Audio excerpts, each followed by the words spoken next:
Assalamualaikum warahmatullahi wabarakatuh. Perkenalkan, nama saya Fajri, NIM H05235113. Di sini saya akan memaparkan materi prinsip kurikulum dalam pembelajaran dan komponen tujuan dalam kurikulum pendidikan dan produk pengembangan kurikulum sekolah dasar.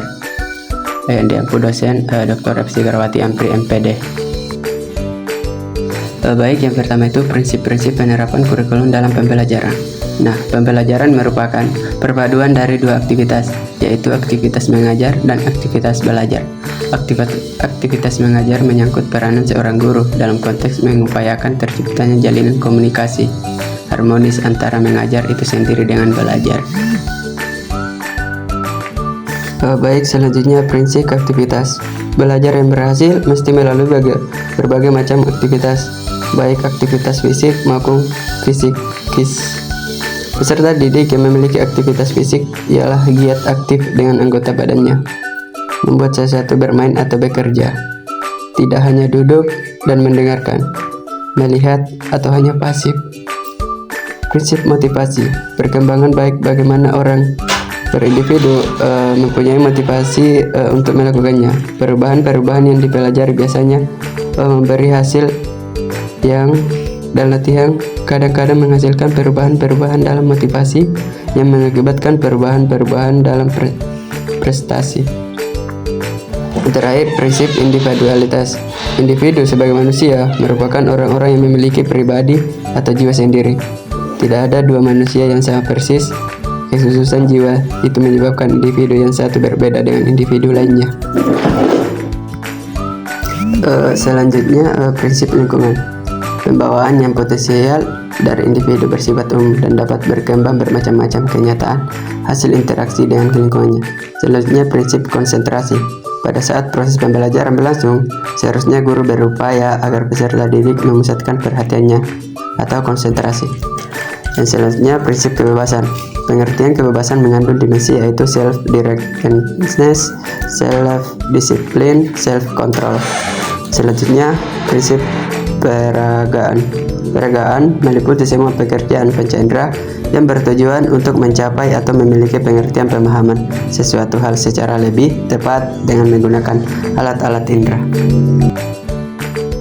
Selanjutnya, prinsip kerjasama dan persaingan. Kerjasama atau kooperasi merupakan lawan dari persaingan. Dalam kehidupan sehari-hari, kerjasama dan persaingan sering terlihat di dalam kelas. Selanjutnya, prinsip apresepsi. Apresepsi adalah suatu penafsiran buah pikiran yang menyatuadukan dan mengasimilasi suatu pengamatan dan pengalaman yang telah dimiliki. Selanjutnya, prinsip korelasi. Korelasi atau saling berkaitan akan menghasilkan asosiasi dan apresepsi, sehingga akan tumbuh dan bangkit minat peserta didik terhadap pembelajarannya.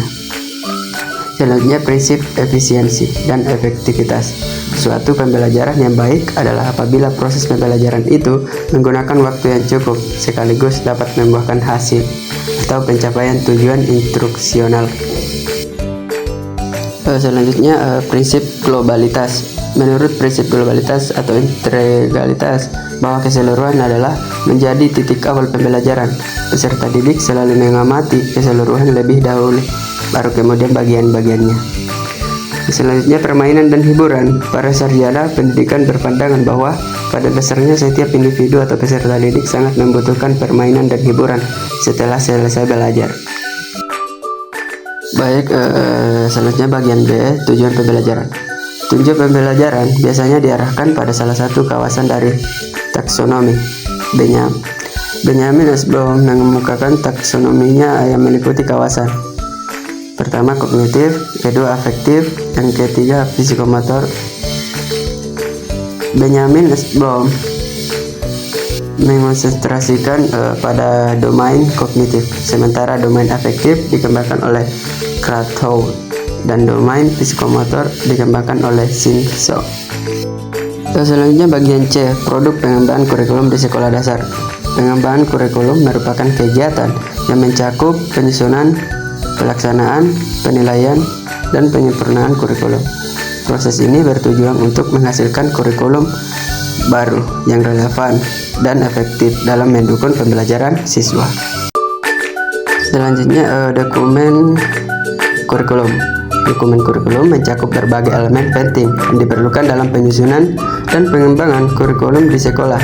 Berikut adalah beberapa komponen utama yang sering ditemukan dalam dokumen kurikulum. Yang pertama, landasan kurikulum. Yang kedua, visi misi dan tujuan. Yang ketiga, struktur kurikulum. Yang keempat, silabus dan renana pembelajaran semester. Yang kelima, penilaian pembelajaran. Dan yang keenam, tahapan perkembangan kurikulum. Baik, selanjutnya itu bahan ajar.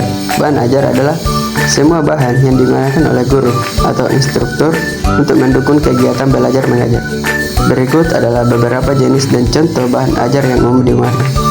Yang pertama, bahan ajar cetak. Kedua, bahan ajar berbasis teknologi.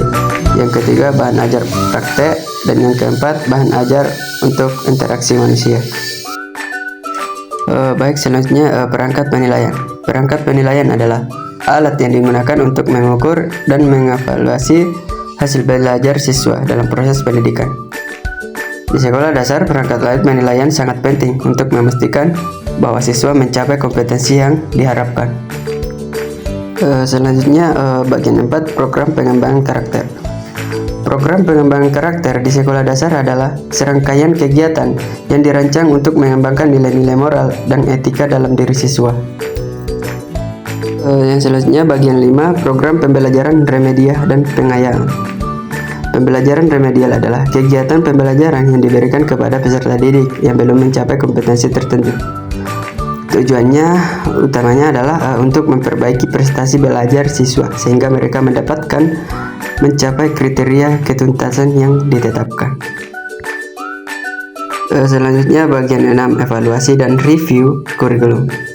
Evaluasi kurikulum adalah proses penerapan prosedur ilmiah untuk mengumpulkan data yang valid dan reliable untuk membuat keputusan tentang kurikulum yang sedang berjalan atau telah dijalankan. Baik, itulah hasil dari pemaparan dari saya. Bila ada salah kata mohon dimaafkan. Saya akhiri. Assalamualaikum warahmatullahi wabarakatuh.